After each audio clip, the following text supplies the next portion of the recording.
আসসালামু আলাইকুম ওরহমতুল্লাহি ওবরাকাতুহ। নাহমাদুহু ওয়া নুসাল্লি আলা রাসূলিহিল কারীম। আম্মা বা'দু ফাআউযু বিল্লাহি মিনাশ শাইতানির রাজীম। বিসমিল্লাহির রহমানির রহিম। নূহ আলাইহিস সালাম আউয়ালু রাসূলিন বুইসা ইলা আহলিল আরদ। সাইয়েদনা আদম আলাইহিস সালাম এবং ইদ্রিস আলাইহিস সালামের পরে আল্লাহ তাআলা নূহ আলাইহিস সালামকে পৃথিবীর সর্বপ্রথম রাসূল করে এই পৃথিবীতে প্রেরণ করেছেন এবং আল্লাহ তাআলা ওনাকে বলেছেন আবদান শাকুরা, মানে হচ্ছে অ্যান অবিডিয়েন্ট সার্ভেন্ট অফ আল্লাহ। আল্লাহ তাআলার একজন কৃতজ্ঞ বান্দা হিসেবে আল্লাহ তাআলা কালামুল্লাহ মাজিদে নূহ আলাইহিস সালামকে এই উপাধি দিয়েছিলেন। পাশাপাশি তিনি হচ্ছেন উলুল আজমি মিনার রসুল, অর্থাৎ ৫ জন নবীকে আল্লাহ তাআলা কুরআনুল কারীমে দৃঢ় প্রত্যয়ী বা দৃঢ়চেতা রাসূল হিসেবে ঘোষণা করেছেন। নূহ আলাইহিস সালাম হচ্ছেন তাদের মধ্য থেকে অন্যতম।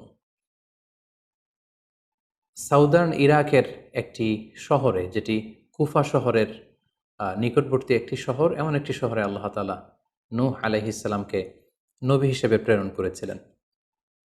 সাইয়েদনা আদম আলাইহিস সালাম থেকে শুরু করে নূহ আলাইহিস সালাম পর্যন্ত টানা ১,০০০ বছর পর্যন্ত পৃথিবীতে শিরকের সূচনা বা উৎপত্তি হয়নি। বেসিকলি নূহ আলাইহিস সালামের জামানাতেই এই পৃথিবীতে সর্বপ্রথম শিরকের সূচনা হয়েছিল। ইবলিস শয়তান সর্বপ্রথম নূহ আলাইহিস সালামের জামানার যে কওমের লোকেরা তাদের কাছে শিরকের ইন্ট্রোডিউস করেছিল। তাদের সময়ে ৫ জন আল্লাহওয়ালা ব্যক্তি ছিল। তাদের ইন্তেকালের পরে শয়তান সেই জনগোষ্ঠীর লোকদের কাছে এসে বলল, তোমরা এই সমস্ত কি ইবাদত করছো? তোমাদের পূর্বপুরুষেরা যেমনভাবে আল্লাহ তাআলার কাছে ইবাদত করে নিজেদেরকে সঁপে দিয়েছিল, তার সামনে তো তোমাদের ইবাদত কিছুই নয়। তোমরা একটা কাজ করো, তোমাদের ৫ জন আধ্যাত্মিক পুরুষ বা আল্লাহর প্রিয় বান্দাদের ৫টি মূর্তি তৈরি করে তোমরা তোমাদের ইবাদতগাহের পাশে রাখো।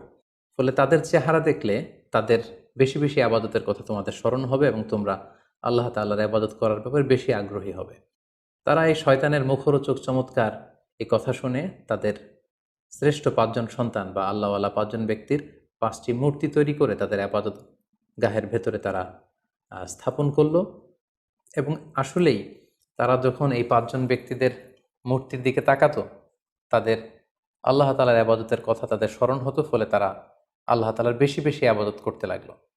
এই জেনারেশন এভাবেই বেশি বেশি আল্লাহ তাআলার ইবাদতের মধ্য দিয়ে তারা পার করতে লাগলো। কিন্তু পরবর্তী জেনারেশন যখন আসলো, শয়তান তাদের কাছে এমনভাবে কুমন্ত্রণা বা টেম্পটেশন দিল, ফলে ওই প্রজন্ম তারা আল্লাহ তাআলার এক আল্লাহর ইবাদতকে ভুলে গিয়ে এই ৫ জন শ্রেষ্ঠ আল্লাহর ওয়ালির মূর্তির সামনে দাঁড়িয়ে সেখানেই তারা মানত করতে শুরু করলো এবং এক আল্লাহর ইবাদত বাদ দিয়ে সেই মূর্তিগুলোর ইবাদত শুরু করে দিল। এভাবেই সাইয়েদনা নূহ আলাইহিস সালামের জামানাতে সর্বপ্রথম শিরকের সূচনা হয়। পবিত্র কালামুল্লাহ মাজিদে আল্লাহ তাআলা এই ঘটনাটি এভাবে উল্লেখ করেছেন যে নূহ আলাইহিস সালামের জামানায় যারা নেতৃত্ব স্থানীয় ছিল, তারা সাধারণ লোকদেরকে উদ্দেশ্য করে বলতো, ওয়াকালু লা তাযারুন্না আলিহাতাকুম ওয়ালা তাযারুন্না ওয়াদ্দাও ওয়ালা সুওয়াআও ওয়ালা ইয়াগুসা ওয়া ইয়াউকা ওয়া নাসরা। অর্থাৎ আমাদের যে ৫ জন বিখ্যাত ব্যক্তি, তাদের নাম ছিল ওয়াদ্দান, সুওয়াআন, ইয়াগুস, ইয়াউক এবং নাসর। তোমরা এদের ইবাদত ছেড়ে দিও না, বরং তোমরা এদের উপাসনা করতে থাকো। ফলে এই আয়াতও প্রমাণ করে যে নূহ আলাইহিস সালামের জামানাতে সর্বপ্রথম শিরকের উৎপত্তি হয়েছিল। কিন্তু নূহ আলাইহিস সালাম তার জাতিগোষ্ঠীর কাছে এক আল্লাহর দাওয়াত দিয়ে যেতে লাগলেন। তিনি বলতে আরম্ভ করলেন, ইয়া কওমি আবুদুল্লাহ মা লাকুম মিন ইলাহিন গায়রুহু আফালা তাত্তাকুন। হে আমার জাতিগোষ্ঠীর লোকেরা, হে আমার জনগোষ্ঠীর লোকেরা, তোমাদের কি হলো? তোমরা কেন এক আল্লাহর ইবাদত করছো না? তোমরা কি আল্লাহকে ভয় পাও না? এবং তিনি বললেন যে আল্লাহ তাআলা আমাকে তার বাণীবাহক হিসেবে, প্রেরিত রাসূল হিসেবে তোমাদের কাছে পাঠিয়েছেন। এই যে আমি তোমাদেরকে তাওহীদের বা এক আল্লাহর ইবাদতের দিকে দাওয়াত দিচ্ছি, এজন্য তো আমি কোনো পারিশ্রমিক তোমাদের কাছে চাচ্ছি না, বরং তোমরা যেভাবে শিরক করে যাচ্ছ, এক আল্লাহ ছাড়া মূর্তির পূজা করে যাচ্ছ, ইন্নী আখাফু আলাইকুম আযাবা ইয়াউমিন আযীম, আমি তোমাদের উপর কঠিনতম আযাব আসার আশঙ্কা করছি। সো তোমরা শিরক ছেড়ে দিয়ে, মূর্তি পূজা ছেড়ে দিয়ে, পৌত্তলিকতা ছেড়ে দিয়ে এক আল্লাহ তাআলার ইবাদতের দিকে ফিরে আসো। নূহ আলাইহিস সালাম যখন তার জাতিগোষ্ঠীর লোকদের কাছে তাওহীদের দাওয়াত বা এক আল্লাহর ইবাদতের দাওয়াত দেয়া শুরু করলেন, তার জাতির লোকেরা, তার কওমের লোকেরা নানা ধরনের টাল বাহানা, অজুহাত এবং বিভিন্ন ধরনের যুক্তি তারা স্থাপন করতে শুরু করলো। তাদের প্রথম যুক্তি ছিল যে, হে নূহ, কেন আমরা তোমার দাওয়াতে সাড়া দেব? কারণ সমাজের নিম্ন শ্রেণীর লোকেরা হচ্ছে তোমার অনুসারী। আরাদিলুনা বাদিয়ার রাই ওমা নারাকা ইত্তাবাআকা ইল্লাল্লাযীনা হুম আরাদিলুনা বাদিয়ার রাই। কারণ আমরা দেখতে পাচ্ছি সমাজের লো ক্লাসের যারা লোকজন, নিম্ন শ্রেণীর লোকজন, নিম্ন পেশার লোকজন, এরাই হচ্ছে তোমার ফলোয়ার। তোমরা আগে এই সমস্ত লোকদেরকে তোমার আশপাশ থেকে সরাও, তখন আমরা তোমার এ দাওয়াতকে গ্রহণ করব। তাদের আরও একটি যুক্তি ছিল যে, তুমি এই নিম্ন শ্রেণীর লোকদেরকে নিয়ে সমাজে ইনফ্লুয়েন্সিয়াল হতে চাচ্ছ। ইয়াতাফাদ্দালু আলাইকুম, এই নূহ হচ্ছে জেলে সমাজ, কৃষক সমাজ, এই সমস্ত নিম্ন শ্রেণীর লোকদেরকে নিয়ে এই সমাজের মধ্যে একটা ইনফ্লুয়েন্স ক্রিয়েট করে সে আমাদের উপর সুপিরিয়র হতে চাইছে। এটা ছিল তাদের আরেকটা যুক্তি। তারা আরও বলতো যে, আগে যদি এই নিম্ন শ্রেণীর লোকদেরকে তোমার কাছ থেকে তুমি তাড়িয়ে দাও, তাহলে আমরা তোমার উপর বিশ্বাস স্থাপন করতে পারি। নূহ আলাইহিস সালামের এই কথার জবাবে তিনি বলেছিলেন, ওমা আনা বিতারিদিল্লাযীনা আমানু, অর্থাৎ যারা আল্লাহ তাআলার উপর বিশ্বাস স্থাপন করেছে, যদিও তারা নিম্ন শ্রেণীর হয়ে থাকে, কি করে আমি তাদেরকে তাড়িয়ে দিতে পারি? তাদের আরও একটি যুক্তি ছিল যে, তুমি আমাদের মতো মানুষ, দেখতে তো তুমি আমাদের মতো মানুষ, তুমি খাচ্ছ, যাচ্ছ, ঘুমাচ্ছ, ঘুরে বেড়াচ্ছ, বাজারে যাচ্ছ, ক্রয় বিক্রয় করছো, আমাদের মতো মানুষ হয়ে তুমি কেমন করে রাসূল হতে পারো? তুমি যে রাসূল, কি করে আমরা বিশ্বাস করব? কেন আকাশ থেকে ফেরেশতারা এসে বলে দিয়ে যায় না যে তুমি রাসূল? তাহলে তো আমরা ফেরেশতাদেরকে দেখলে আমরা আস্থা পেতে পারি এবং নিশ্চিত হতে পারি যে আসলেই তুমি আল্লাহর পাঠানো রাসূল। এবং তারা পাশাপাশি আরও বলতো যে, আমাদের পূর্বপুরুষরা তো এই সমস্ত মূর্তিরই পূজা করেছে, তাহলে কি তুমি বলতে চাইছো এরা ভ্রান্ত ছিল? সর্বশেষে তারা বলতে আরম্ভ করলো যে, নূহ, তুমি হচ্ছে মিথ্যাবাদী, পাগল এবং ভ্রান্ত, আমরা আমাদের অবস্থানে অটল থাকব। এভাবে সাইয়েদনা নূহ আলাইহিস সালামের তাওহীদের যে দাওয়াত তিনি তার সমাজে ছড়িয়ে দিচ্ছিলেন, তারা ডিরেক্টলি এই একত্ববাদের দাওয়াতকে তারা প্রত্যাখ্যান করলো, রিজেক্ট করলো। কিন্তু নূহ আলাইহিস সালাম তিনি হাল ছাড়েননি। তিনি টানা 950 বছর তার জাতিগোষ্ঠীর লোকদের কাছে তিনি এক আল্লাহর দাওয়াত দিয়ে যেতে লাগলেন। কালামুল্লাহ মাজিদ আমাদেরকে জানাচ্ছে, ওয়ালাকাদ আরসালনা নূহান ইলা কওমিহি ফালাবিসা ফীহিম আলফা সানাতিন ইল্লা 50 আমা। তিনি 1 বছর, 2 বছর, 10 বছর, 20 বছর নয়, টানা 950 বছর তিনি লাগাতার কন্টিনিউয়াসলি তার কওমের লোকদের কাছে তিনি এই তাওহীদের দাওয়াত দিয়ে যেতে লাগলেন। এবং তিনি দিন রাতকে এক করে টায়ারলেসলি, রেস্টলেসলি তিনি তার জাতিগোষ্ঠীর কাছে এই একই দাওয়াত দিতে লাগলেন। তিনি বলছেন যে, রব্বি ইন্নী দাআউতু কওমি লাইলা ওয়া নাহারা, হে আল্লাহ, দিন রাত তো আমি চেষ্টা করে গেলাম, তাদেরকে তাওহীদের দাওয়াত দিলাম, কিন্তু তারা আমার কথা শুনছে না। ওয়া ইন্নী কুল্লামা দাআউতুহুম লিতাগফিরা লাহুম জাআলু আসাবিআহুম ফি আযানিহিম। এর মানে হচ্ছে, আল্লাহ, আমি যখনই তাদেরকে দাওয়াত দিতাম, তারা তাদের আঙ্গুলগুলো তাদের কানের ভেতরে ঢুকিয়ে রাখতো, যাতে করে আমার তাওহীদের কথা তাদের শুনতে না হয়। এবং ওয়াস্তাগশাউ সিয়াবাহুম ওয়া আসররু ওয়াস্তাকবারু ইস্তিকবারা, তারা আমাকে দেখলেই চাদর দিয়ে তাদের মুখ পেঁচিয়ে রাখতো, যাতে করে আমার কথাগুলো তারা শুনতে না পায়। সুম্মা ইন্নী দাআউতুহুম জিহারা। আমি, নূহ আলাইহিস সালাম বললেন, আল্লাহ, আমি দাওয়াতি কাজ করার কোনো মাধ্যমই তো বাকি রাখিনি। আমি প্রথমে পার্সন টু পার্সন আমি প্রাইভেটলি দাওয়াত দিতাম। এটা যখন তারা অস্বীকার করলো, আমি তখন পাবলিক দাওয়াত দেওয়া শুরু করলাম। আমি তাদের বড় গ্যাদারিংসে, বিভিন্ন ফেস্টিভ্যালে যে তাদেরকে এই দাওয়াতের কথা শোনালাম, কিন্তু তারা প্রত্যাখ্যান করেছে। সুম্মা ইন্নী আ'লানতু লাহুম ওয়া আসরারতু লাহুম ইসরারা। অর্থাৎ এই আয়াত থেকে বোঝা যাচ্ছে যে, নূহ আলাইহিস সালাম দাওয়াত দেয়ার বা বাণী বাহকের যে কাজ, এই গুরুদায়িত্ব পালনে কোনো ধরনের প্রক্রিয়া তিনি বাদ রাখেননি। তিনি দিনে রাতে, তিনি প্রাইভেটলি, তিনি পাবলিকলি, তিনি উৎসাহ প্রদানের মাধ্যমে, জান্নাতের সুসংবাদ দেওয়ার মাধ্যমে, কিংবা জাহান্নামের ভয় দেখানোর মাধ্যমে নানাভাবে তার জাতিগোষ্ঠীর কাছে আখিরাতের কথা, আখিরাতে আল্লাহ তাআলার সুপ্রিম কোর্টের কাঠগড়ায় দাঁড়িয়ে জবাবদিহিতার কথা, এক আল্লাহর একত্ববাদের কথা, এই দাওয়াতগুলো তিনি দিয়ে গিয়েছেন। কিন্তু অধিকাংশ ক্ষেত্রেই এবং অধিকাংশ লোকগুলোই নূহ আলাইহিস সালামের এই তাওহীদের দাওয়াতকে প্রত্যাখ্যান করেছিল এবং রিজেক্ট করেছিল। এভাবে নূহ আলাইহিস সালাম যখন দাওয়াত দিয়ে যেতে লাগলেন, তার কওমের লোকদের মধ্য থেকে ফাইনাল যে রেসপন্সটি এসেছিল সেটি হচ্ছে, ক্বালু লাইন লাম তানতাহি ইয়া নূহ লা তাকুনান্না মিনাল মারজুমিন। হে নূহ, অনেক হয়েছে, এবার তুমি থামো। তুমি যদি এই দাওয়াত দেয়া বন্ধ না করো তাহলে আমরা তোমাকে স্টোনিং করে, পাথর মেরে, প্রস্তর নিক্ষেপ করে দুনিয়া থেকে বিদায় করে দিব। এবং তারা এও বলল যে ক্বালু ইয়া নূহ কদ জাদালতানা ফাআকসারতা জিদালানা। অনেক হয়েছে, তুমি অনেক আর্গুমেন্ট আমাদের সাথে দিয়েছো, অনেক তর্ক বিতর্ক তোমার সাথে হয়েছে, এবার থামো। ফাআতিনা বিমা তাইদুনা ইন কুনতা মিনাস সাদিকিন। তুমি যে আযাবের ভয় দেখাচ্ছ পারলে সেটা দেখাও। তুমি আমাদেরকে বলছো যে আমরা যদি এক আল্লাহর ইবাদত না করি, আমরা যদি পৌত্তলিকতা না ছাড়ি, তাহলে আল্লাহ তাআলা আযাব দিয়ে আমাদেরকে ধ্বংস করে দিবে। পারলে সেই ধ্বংসলীলা তুমি আমাদের সামনে নিয়ে আসো, পারলে সেই শাস্তি দেখাও, তুমি যদি সত্যবাদী হয়ে থাকো। এবার নূহ আলাইহিস সালাম তাদের এ ধরনের অ্যাটিটিউড দেখে অনেকটা হতাশ হলেন। তিনি তাদের কাছে কোনো প্রতিদান চাইছেন না, তাদের কল্যাণের জন্যই, তাদেরকে জাহান্নামের আগুন থেকে বাঁচার জন্যই তিনি 950 বছর ডেডিকেট করে দিলেন তাদের দাওয়াতি কাজে। কিন্তু তারা যখন এই দাওয়াতি কাজে সাড়া দিচ্ছে না, অবশেষে হতাশ হয়ে নূহ আলাইহিস সালাম আল্লাহকে দোয়া করলেন, আল্লাহ ফাফতাহ বাইনি ওয়া বাইনাহুম ফাতহান, আমি আর পারছি না, আপনি এবার এসপার ওসপার করে দিন, আপনি একটা ফায়সালা করে দিন। অবশেষে তিনি বদদোয়া করে বসলেন, তাদের উপর অভিশাপ দিয়ে ফেললেন, কার্ডস করে বসলেন। তিনি বললেন, রাব্বি লা তাযার আলাল আরদি মিনাল কাফিরিনা দাইয়ারা। হে আল্লাহ, আপনি এমন আযাব পাঠান, আযাব দিয়ে আপনি কাফিরদের আন্ডা বাচ্চা কাউকে আপনি অবশিষ্ট রাখবেন না। পুরো কাফির সমাজ, মুশরিক সমাজকে আপনি আযাব দিয়ে ধ্বংস করে দেন। যদি আপনি তাদেরকে বাঁচিয়ে রাখেন তাহলে তারা বিশ্বাসীদেরকেও সংক্রামিত করবে এবং তাদের অনাগত প্রজন্ম তারা পাপাচারী হয়ে এই পৃথিবীতে তারা ফাসাদ সৃষ্টি করবে। নূহ আলাইহিস সালাম যখন এরকম বদদোয়া করলেন, আল্লাহ তাআলা নূহ আলাইহিস সালামের এই অভিশাপ বা বদদোয়াকে কবুল করলেন এবং তিনি নূহ আলাইহিস সালামকে জানিয়ে দিলেন, নূহ, তোমার কথা মতো আমি এবার এটার একটা শেষ দেখে ছাড়বো এবং আমি পৃথিবীতে আযাব পাঠাবো। সে আযাবটি হচ্ছে ভয়ঙ্কর ধরনের বন্যা হয়ে যাবে গোটা পৃথিবীতে, মহাপ্লাবন ঘটবে। সো সে প্লাবন থেকে বাঁচার জন্য ওয়াসনাইল ফুলকা বিআইউনিনা ওয়া ওয়াহিনা, অর্থাৎ হে নূহ, তুমি আমার গাইডেন্স বা আমার পাঠানো দিক নির্দেশনা অনুযায়ী তুমি বিশাল একটি নৌকা বানাও বা কিস্তি বানাও বা বিশাল একটি জলতরী বা নৌযান বানাও,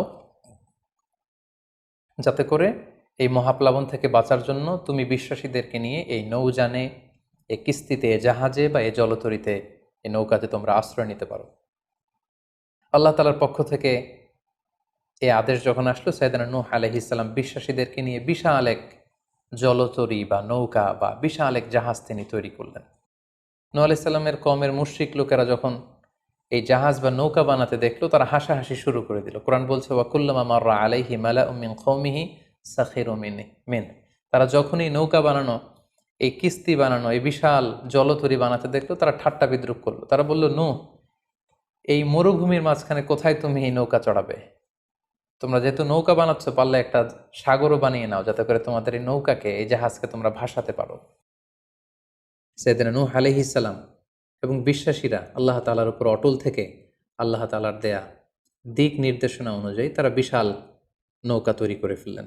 এ পর্যায়ে আল্লাহ তাআলা নূহ আলাইহিস সালামকে জানালেন যে মহাপ্লাবনের জন্য নূহ তুমি অপেক্ষা করতে থাকো এবং এই প্লাবনটা হবে 40 দিন লম্বা, 40 days long, and the entire wall will be drastically flooded. গোটা বিশ্বের এমন কোনো জায়গা থাকবে না, আনাচে কানাচে গোটা বিশ্বটা এই মহাপ্লাবনের আওতায় এসে পৃথিবীর সব প্রাণীগুলো মারা যাবে। সো তুমি কি করে বুঝবে যে আমি কখন এই মহাপ্লাবন পৃথিবীতে দিচ্ছি? সেটার একটা সাইন হচ্ছে, তুমি যখন চুলার ভেতর থেকে ফুরফুর করে কলকল করে পানি বেরোতে দেখবে, তখনই বুঝবে যে সে টাইমটা চলে এসেছে। তখন তুমি হাত্তা ইদা জা আমরুনা বা ফারাত্তান নূর, চুলার ভেতর থেকে আগুনের পরবর্তীতে, আগুনের বিপরীতে পানি ছুটতে আরম্ভ করবে, তখনই বুঝবে যে সে সময়টা চলে এসেছে, মহাপ্লাবনের সময়টা একেবারে ঘনিয়ে এসেছে। কুল নাহমিল ফিহা মিন কুল্লি যাওজাইনি ইসনাইন, তখন তুমি সমস্ত বিশ্বাসী বান্দাবান্দিদেরকে, যারা তোমার ফলোয়ার, যারা একত্ববাদী বিশ্বাসী, তাদেরকে নিয়ে সেই নৌকায় তুমি আরোহণ করবে এবং প্রতিটি প্রাণী থেকে জোড়ায় জোড়ায়, অর্থাৎ ম্যাসকুলিন অ্যান্ড ফ্যামিনিন, নারী পুরুষ জোড়ায় জোড়ায় তুমি নিয়ে সেই নৌকাতে আরোহণ করবে। কারণ এই মহাপ্লাবনটা এত ভয়ঙ্কর মহাপ্লাবন হবে, ফলে পৃথিবীতে কেউ বেঁচে থাকবে না। এবং তোমরাই হবে নেক্সট জেনারেশন, এবং তোমাদের থেকেই পৃথিবী আবার নতুন করে সভ্যতা বিনির্মিত হবে, এবং তোমাদের থেকে নতুন করে পৃথিবীর সব প্রাণীকুল আবার নতুন করে বংশবিস্তার শুরু হবে।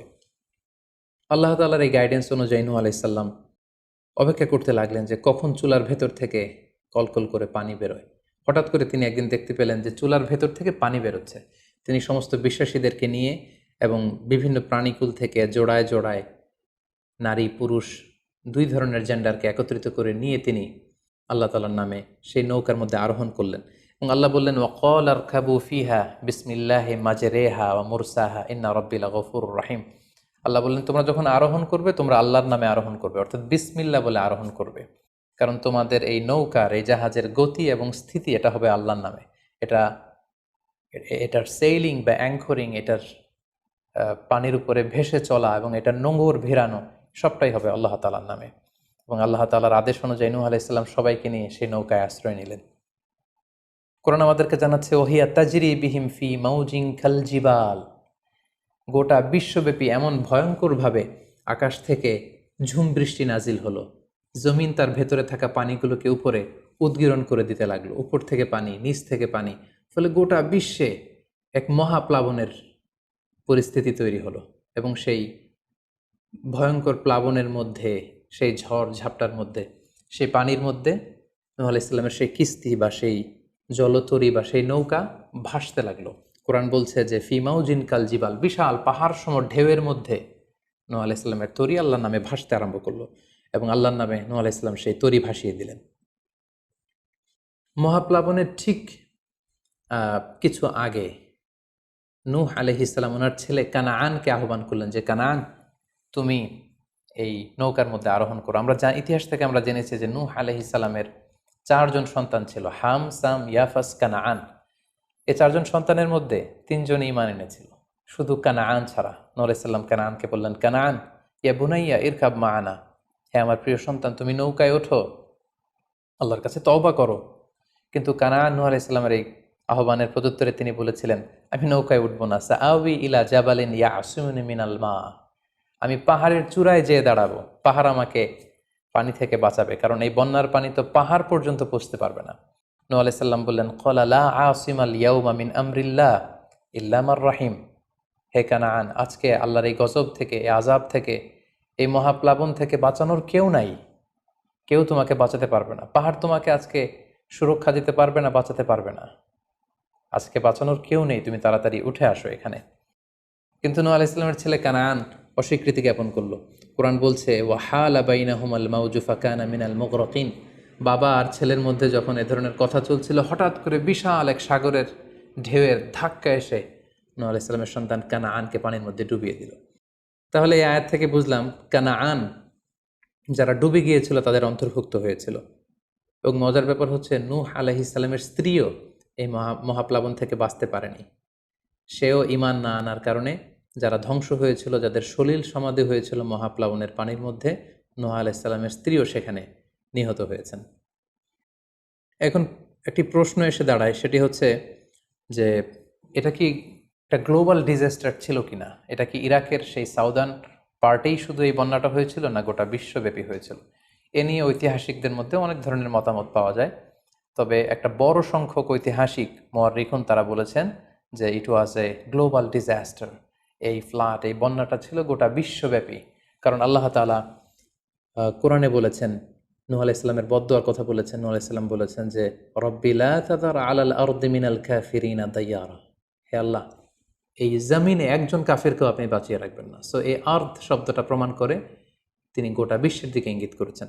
এবং আল্লাহ যখন জমিনকে ইঙ্গিত করেছেন, ইয়া আরদুবলাই, হে পানি তুমি নিচের দিকে চলে যাও, ফলে এই আর্থ দ্বারা বোঝা যাচ্ছে যে শুধু ইরাকের সেই সাউদার্ন ইরাকের কুফা শহরের পাশেই এই বন্যাটা লিমিটেড বা সীমিত ছিল না, বরং এই ডিজাস্টারটা ছিল একটা গ্লোবাল ডিজাস্টার। গোটা বিশ্বব্যাপী মহাপ্লাবনের পানিতে গোটা বিশ্বের সব সয়লাভ হয়ে গিয়েছিল।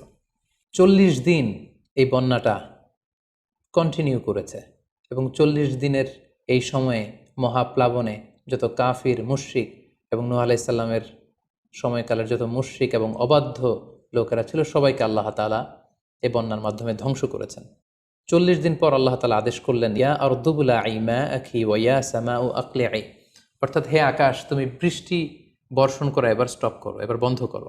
এবং জমিনকে বললেন, জমিন তুমি যে মাটির ভেতর থেকে পানি বের করছিলে, এই পানি বের করা বন্ধ করে তুমি ভূপৃষ্ঠের উপরে থাকা পানিগুলোকে গিলে ফেলো।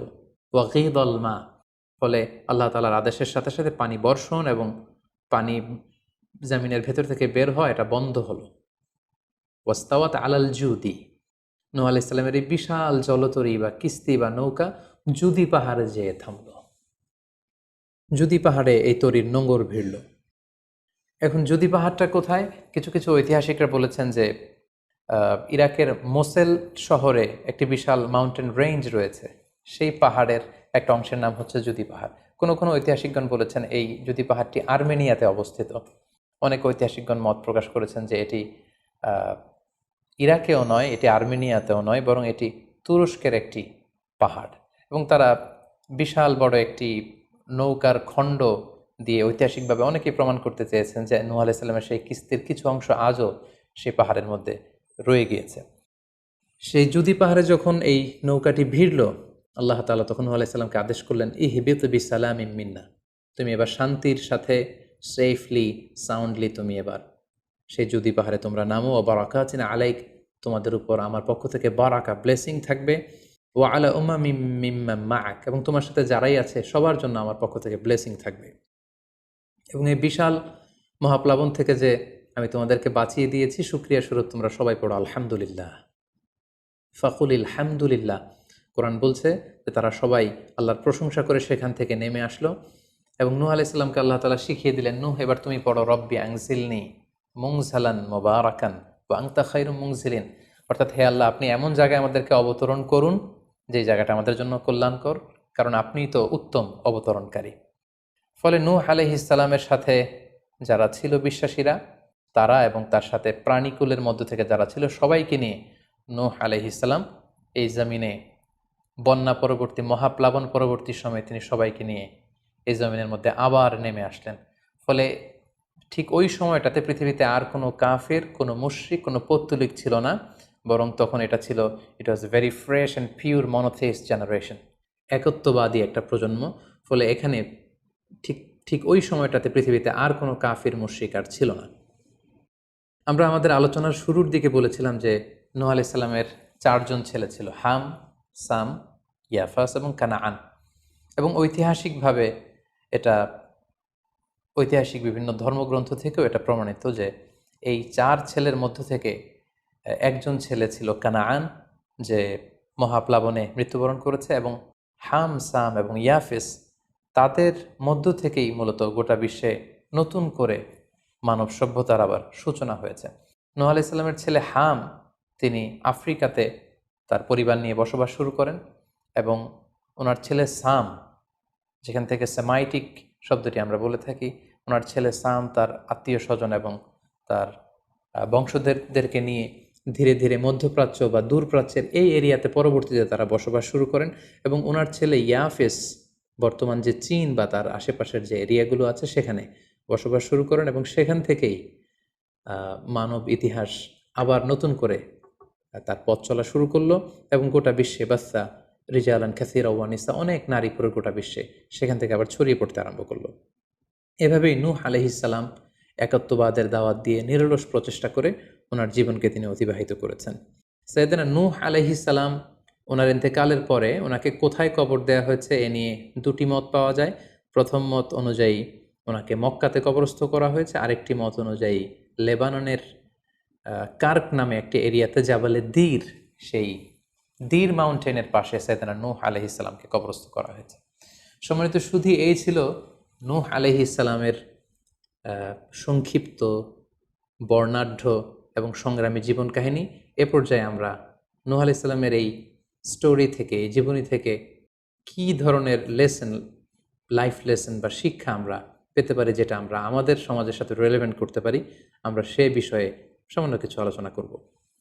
আমরা যারা দাওয়া কাজের সাথে ইনভলভড, তাদের জন্য নূহ আলাইহিস সালামের জীবনীতে আসলে নূহ আলাইহিস সালামের দাওয়া ক্যারিয়ার থেকে নেবার মতো, শেখার মতো অনেক কিছু রয়েছে।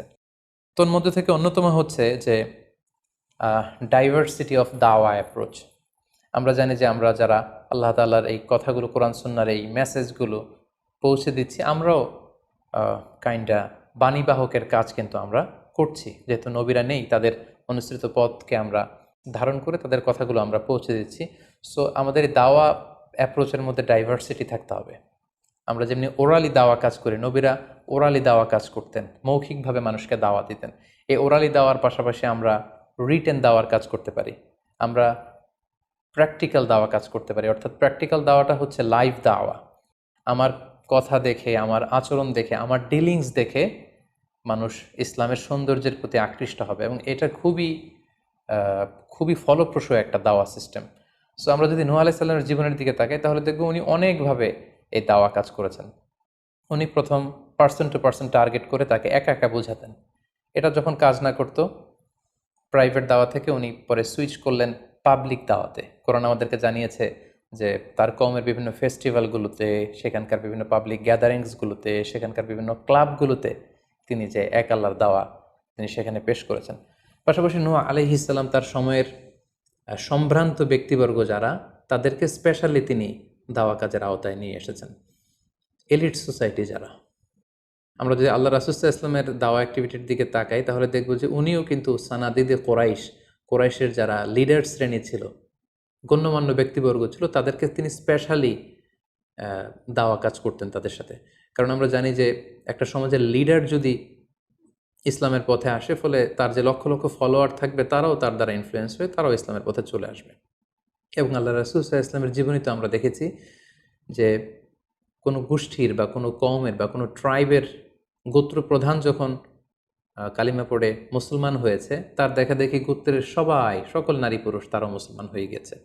দাওয়া কাজ আঞ্জাম দেওয়ার ক্ষেত্রে যারা এলিট সোসাইটি বা সমাজের গণ্যমান্য ব্যক্তিবর্গ যারা থাকবে, তাদেরকে দাওয়া দেওয়ার ক্ষেত্রে আমাদেরকে স্পেশাল এফোর্ট দিতে হবে। কারণ তাদেরকে যদি আমরা ইসলামের পক্ষে, সত্যের পক্ষে কনভিন্সড করতে পারি, ফলে তারা সমাজের আরও অনেক লোককে ইনফ্লুয়েন্স করে ইসলামের সুশীতল বাণীর ভেতরে নিয়ে আসতে পারবে। তো এর মানে এই নয় যারা নিম্ন শ্রেণীর বা যারা সমাজের মধ্যবিত্ত বা নিম্ন মধ্যবিত্ত যে ফ্যামিলিগুলো রয়েছে বা যে সমস্ত লোকজন রয়েছে, তাদেরকে আমরা গুরুত্ব দিব না, ব্যাপারটি এমন নয়। বরং নূহ আলাইহিস সালামের ঘটনা থেকে আমরা বুঝতে পারছি যে একটা হচ্ছে মাস পিপুলদের জন্য দাওয়া, আর একটি হচ্ছে যারা সমাজের উচ্চ শ্রেণী তাদের জন্য স্পেশালি কিছু টাইম স্পেন্ড করা, তাদেরকে আলাদাভাবে দাওয়া দেওয়া, এবং অথবা তাদের উপযোগী করে দাওয়া অ্যাক্টিভিটি তাদের কাছে যদি আমরা প্রেজেন্টেশন করতে পারি, তাহলে নিঃসন্দেহে তারাও ইসলামের সৌন্দর্যের দ্বারা আকৃষ্ট হবে। নূহ আলাইহিস সালামের এই জীবন কাহিনী থেকে আমরা আরও একটি বিষয় শিখতে পারি, সেটি হচ্ছে দাওয়া কাজে কখনো হতাশ হওয়া যাবে না, নিরাশ হওয়া যাবে না, এবং হাল ছাড়া যাবে না, বরং ভরসা রাখতে হবে আল্লাহর উপর। কারণ আমরা কয় বছর দাওয়া কাজ করে যাচ্ছি, আমরা কতটুকু এফোর্ট দিয়েছি, আমরা কতটুকু টাইম স্পেন্ড করেছি, আমরা কতটুকু স্যাক্রিফাইস করেছি। আমরা যদি নূহ আলাইহিস সালামের জীবনের দিকে তাকাই, তাহলে দেখব যে তিনি টানা 950 বছর টানা লাগাতার তিনি তার জাতিগোষ্ঠীর কাছে দাওয়াতি কাজ করেছেন, কিন্তু তিনি নিরাশ হননি, হতাশ হননি, হাল ছেড়ে দেননি, তিনি ভরসা রেখেছিলেন আল্লাহ তাআলার উপর। সো আমরা যারা দাওয়া কাজ করছি, আমরা ইনস্ট্যান্ট ফলাফলের জন্য যেন বসে না থাকি, আমরা আমাদের দায়িত্বটুকু পালন করব। নূহ আলাইহিস সালামের এই স্টোরি থেকে আমরা আরও একটি বিষয় শিখতে পারি, সেটা হচ্ছে আমাদের কাজ হচ্ছে ইফোর্ট দেয়া, বাট এটার কমপ্লিশন, এটার রেজাল্ট আসবে আল্লাহ তাআলার পক্ষ থেকে। আরবিতে বলা হয় যে আস-সা'য়ু মিন্না ওয়াল ইতমামু মিনাল্লাহ, প্রচেষ্টা করার মালিক আমরা, সফলতা দেওয়ার মালিক হচ্ছেন আল্লাহ। আমি অনেক দাওয়াতি কাজ করছি, কিন্তু আমার দাওয়াতি কাজে কেউ সাড়া দিচ্ছে না, কেউ রেসপন্স করছে না, আমার দাওয়াতি কাজে কেউ ইসলামের প্রতি আকৃষ্ট হচ্ছে না, ইট ডাজন্ট মিন দ্যাট আমি একজন ব্যর্থ দায়ী, না, এটা কখনোই না। বরং আমি সিনসিয়ারিটির সাথে আমার সর্বোচ্চ প্রচেষ্টাটুকুন আমি করছি কিনা, সেটাই হচ্ছে দেখার বিষয়। আমার কত ফলোয়ার, আমার ডাকে কত মানুষ সাড়া দিল, এটা দেখার বিষয় না, বরং আমি আমার রোলটা প্লে করতে পারছি কিনা সিনসিয়ারিটির সাথে, এটা হচ্ছে দেখার বিষয়। এর কারণ হচ্ছে আল্লাহর হাবিব সাল্লাল্লাহু আলাইহি ওয়াসাল্লাম বলেছেন, কিয়ামতের দিন অনেক নবী দাঁড়াবে যাদের ফলোয়ার হচ্ছে হাতে গোনা অল্প কয়েকজন, মানে অল্প কয়েকজন ঈমান এনেছিল। পৃথিবীতে অনেক নবী ছিল, তারা কিয়ামতের দিন দাঁড়াবে, তার বিশ্বাসী উম্মতের সংখ্যা হচ্ছে মাত্র 2 জন। পৃথিবীতে এরকম অনেক নবী ছিল, কিয়ামতের দিন তিনি দাঁড়াবেন, তার উপর বিশ্বাস এনেছিল মাত্র একজন, মানে নবীও একজন, তার প্রতি ঈমানও এনেছে মাত্র একজন। এমনও অনেক নবী কিয়ামতের দিন আল্লাহ তাআলার দরবারে দাঁড়াবে যেই নবীর কোনো ফলোয়ার নাই, যেই নবীর কোনো বিশ্বাসী উম্মত নাই। অর্থাৎ নবী শুধু একা, তার সারা জীবনের দাওয়া কাজে কেউ তার ডাকে সাড়া দেয়নি। তার মানে কি তিনি ব্যর্থ? নেভার, কখনো না। তিনি তার দায়িত্বটুকুন পালন করেছেন, এজন্য তিনি আল্লাহ তাআলার দরবারে তিনি সফল। সো কে আপনার ডাকে সাড়া দিবে, কে ইসলামের পথে আসবে, এটা আমাদের দেখার বিষয় না। আমাদের দেখার বিষয় হচ্ছে আমরা আমাদের দায়িত্বটুকুন পালন করেছি কিনা, আমরা কোরআনের, ইসলামের সুন্দর বিউটিফুল মেসেজগুলো আমরা পৌঁছে দিতে পেরেছি কিনা। That should be hour concern. সেটাই হচ্ছে আমাদের দায়িত্ব। সূরা হুদে নূহ আলাইহিস সালামের ফলোয়ার কত ছিল এ ব্যাপারে আমরা জানতে পারি। আল্লাহ তাআলা বলছেন, ওয়ামা আহমানা মাআহু ইল্লা কালিল, মানে নূহ আলাইহিস সালামের জাতিগোষ্ঠীর হাতে গোনা অল্প কিছু লোক ছাড়া তার প্রতি অন্যান্যরা ঈমান আনেনি। এই অল্প কিছু লোক, তাদের সংখ্যা কত? তাফসীর ইবনে কাসীরে এসেছে, সাইয়েদনা ইবনে আব্বাস বলেন যে কানু সামানিনা নাফসান মিনহুম নিসাউহুম, নারী পুরুষ মিলিয়ে ৮০ জন। Could you imagine that? ৯৫০ বছরের দাওয়াতি ক্যারিয়ারে ওনার উপর ঈমান এনেছে মাত্র ৮০ জন। তার মানে প্রতি ১০০ বছরে অন অ্যান অ্যাভারেজ ১০ জন ওনার উপর ঈমান আনেনি।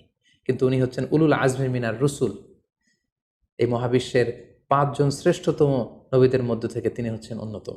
সো আমাদেরকে দেখতে হবে আমরা আমাদের দায়িত্বটুকুন পালন করছি কিনা। কতজন আমাদের ডাকে সাড়া দিল, কতজন আমাদের ফলোয়ার হলো, কতজন ইসলামের পথে আসলো কে আসলো না, সেটা আল্লাহ তাআলা নির্ধারণ করবেন। নূহ আলাইহিস সালামের জীবনী থেকে আমরা আরও যে শিক্ষাটি পাই, এবং এটি খুবই গুরুত্বপূর্ণ একটি লেসন, সেটা হচ্ছে হিদায়া অনলি বিলংস টু আল্লাহ। হেদায়েত দেওয়ার মালিক হচ্ছেন Allah. Canaan and the wife of Nuh for example, যেমন নূহ আলাইহিস সালামের ছেলে কানাআন কিংবা তার স্ত্রী, তারা কিন্তু নূহ আলাইহিস সালামের প্রতি ঈমান আনেনি। তার মানে বাবা নবী হয়ে অনেক সময় ছেলে ঈমান আনতে পারেনি, তার ভাগ্যে সেটা জোটেনি। নূহ আলাইহিস সালাম নবী ছিলেন, কিন্তু তার স্ত্রী তার প্রতি ঈমান আনেনি। এজন্য আল্লাহ তাআলা বলছেন, ইন্নাকা লা তাহদি মান আহবাবতা ওয়ালাকিন্নাল্লাহা ইয়াহদি মান ইয়াশা। হে নবী, আপনি যাকে চান তাকে আপনি হেদায়েত দিতে পারবেন না, কারণ হেদায়েত দেওয়ার মালিক আপনি নন। হেদায়েত দেওয়ার নিরঙ্কুশ একচ্ছত্র ক্ষমতা হচ্ছে শুধুমাত্র কেবলমাত্র আল্লাহ তাআলার হাতে। তিনি যাকে চাইবেন তাকে তিনি হেদায়েত দেন। আমরা চাইলেই কাউকে হেদায়েত দিতে পারবো না। নূহ আলাইহিস সালামের জীবনী থেকে আরও একটি বড় শিক্ষা হচ্ছে যে আল্লাহ তাআলা হুট করেই কাউকে আযাব দেন না বা শাস্তি পাঠান না, বরং আল্লাহ তাআলা বারবার সুযোগ দিয়ে থাকেন। অনেক সুযোগ দেওয়ার পরে, বারবার সুযোগ দেওয়ার পরেও যখন কেউ সত্যের পথে ফিরে আসে না, বরং বারবার তারা অবাধ্যতা, দাম্ভিকতা এবং বাড়াবাড়ি করে, ঠিক তখনই আল্লাহ তাআলা তাদেরকে শাস্তি দেন। আমরা নূহ আলাইহিস সালামের জাতিগোষ্ঠীর দিকে যদি তাকাই, তাহলে দেখব যে তিনি ৯৫০ বছর তাদেরকে চান্স দিয়েছেন। এত লম্বা সময় তাদেরকে সুযোগ দেওয়ার পরেও তারা সত্যের পথে ফিরে আসেনি। অতঃপর আল্লাহ তাআলা মহাপ্লাবন দিয়ে পুরো জাতিগোষ্ঠীকে ধ্বংস করে দিয়েছেন। নূহ আলাইহিস সালামের জীবনী থেকে সর্বশেষ যে শিক্ষাটি আমরা পাই, সেটি হচ্ছে সব ধ্বংস নয়। কিছু ধ্বংস আছে যেটা আবার নতুন করে সৃষ্টি করে, অর্থাৎ সৃষ্টির জন্য ধ্বংস। আমরা যদি দেখি যে আল্লাহ তাআলা এমন এক গজব পাঠালেন, এমন এক পানিশমেন্ট দিলেন, এমন এক মহাপ্লাবন দিলেন, যেটা দিয়ে গোটা পৃথিবীবাসীকে তিনি ধ্বংস করেছেন, অল্প কিছু মানুষ ছাড়া। কিন্তু আমরা যদি অন্য দিক থেকে খেয়াল করি, তাহলে দেখব যে এই ধ্বংসটি ধ্বংসের জন্য নয়, এই ধ্বংসটি ছিল নতুন করে সৃষ্টির জন্য। আমরা দেখি যে অনেক এলাকাতে অগ্নিকাণ্ড ঘটে, সেখানে হয়তো বেড়ার ঘর ছিল, টিনের ঘর ছিল, তো অগ্নিকাণ্ড ঘটার পরে সেখানে বিশাল করে বিল্ডিং তৈরি হয়। তার মানে সব ধ্বংসের জন্য নয়, কিছু ধ্বংস আছে সৃষ্টির জন্য। নূহ আলাইহিস সালামের ক্ষেত্রেও এই ধ্বংসের ব্যাপারটি ঠিক এমনই ঘটেছিল। এই ধ্বংসটা শুধু ধ্বংসের জন্য নয়, বরং কাফিরদেরকে, মুশরিকদেরকে ধ্বংস করে দিয়ে নতুন এক একত্ববাদী প্রজন্মের সূচনা যাতে পৃথিবীতে ঘটে, সেজন্য আল্লাহ তাআলা এই ধ্বংসের সূচনা করেছিলেন। আল্লাহ তাআলা আমাদের সবাইকে আম্বিয়া আলাইহিমুসসালামদের অনুসৃত পথে থেকে তাদের মত এবং পথকে বেছে নিয়ে সিরাতুল মুস্তাকিমে পরিচালিত হওয়ার তৌফিক দান করুক। আসসালামু আলাইকুম ওয়া রাহমাতুল্লাহি